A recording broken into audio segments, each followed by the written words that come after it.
Stem cell சிகிச்சை எவ்வாறு வேலை செய்கிறது டாக்டர்? ஸ்டெம் செல் சிகிச்சையை பல உறுப்புகளுக்கும் பல வியாதிகளுக்கும் பயன்படுத்துகிறோம். இது எவ்வாறு வேலை செய்கிறது அப்படின்னு கேட்டால், முக்கியமாக புதிதாக இரத்த குழாய்களை உருவாக்குவதன் மூலமாக இது செயல்படுகிறது. இதற்கு ஆஞ்சியோஜெனிசிஸ் அப்படின்னு பேர்.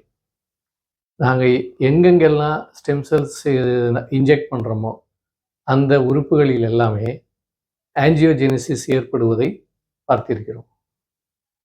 இப்போ ஒவ்வொரு உறுப்பும் செயல் இழக்கும் பொழுது, குறிப்பாக renal failure, kidney failure, heart failure, liver failure அப்படின்னு சொல்கிறோம். ஸோ அந்த உறுப்புகள் எல்லாமே செயல் இழக்கும் பொழுது அவற்றினுடைய இரத்த குழாய்கள் சுருங்கி விடுகின்றன. அதற்கு வாஸ்குலர் ரிக்ரெஷன் அப்படின்னு சொல்கிறது. அவ்வாறு ஏற்படும் பொழுது அந்த உறுப்புகள் மீண்டும் தங்களுடைய செயலை பெற வேண்டும் என்றால் அதற்கு ஒரு முக்கியமான தேவை ஆஞ்சியோஜெனிசிஸ். சுருங்கி உள்ள இரத்த குழாய்கள் எல்லாம் மீண்டும் விரிவடைவதோடு மட்டுமல்லாமல் புதிதாக இரத்த குழாய்கள் உருவாக வேண்டும். அவ்வாறு கொலாட்ரல் சர்க்குலேஷன் உருவாவதன் மூலமாகத்தான் இந்த மீள் உருவாக்கம், அதாவது ரீஜெனரேட்டிவ் மெடிசின் வேலை செய்கிறது. காலில் புண் ஏற்பட்டு சர்க்கரை நோயினால் ஆறாமல் ரொம்ப நாட்கள் அவதிப்படுபவர்களுக்கு இறுதியில் காலையே அகற்றும் சூழ்நிலை ஏற்படும்.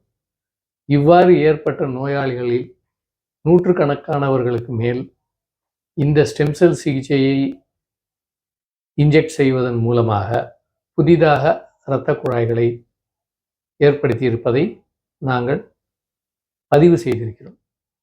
இதை டாப்ளர் அல்ட்ராசவுண்ட் மூலமாக பதிவு செய்யலாம்.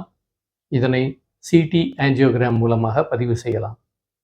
இது தவிர ஹிஸ்டோபெத்தாலஜி, திசுக்களை பரிசோதனை செய்வதன் மூலமாகவும் இவ்வாறு புதிய இரத்த குழாய்கள் கொலாட்ரல் சர்க்குலேஷன் உண்டாகி இருக்கிறது என்பதை பதிவு செய்திருக்கிறோம். எனவே மீள் உருவாக்க சிகிச்சை, ரீஜெனரேட்டிவ் மெடிசின் என்பதன் ஆதாரமே இந்த ஆஞ்சியோஜெனிசிஸ் தான்.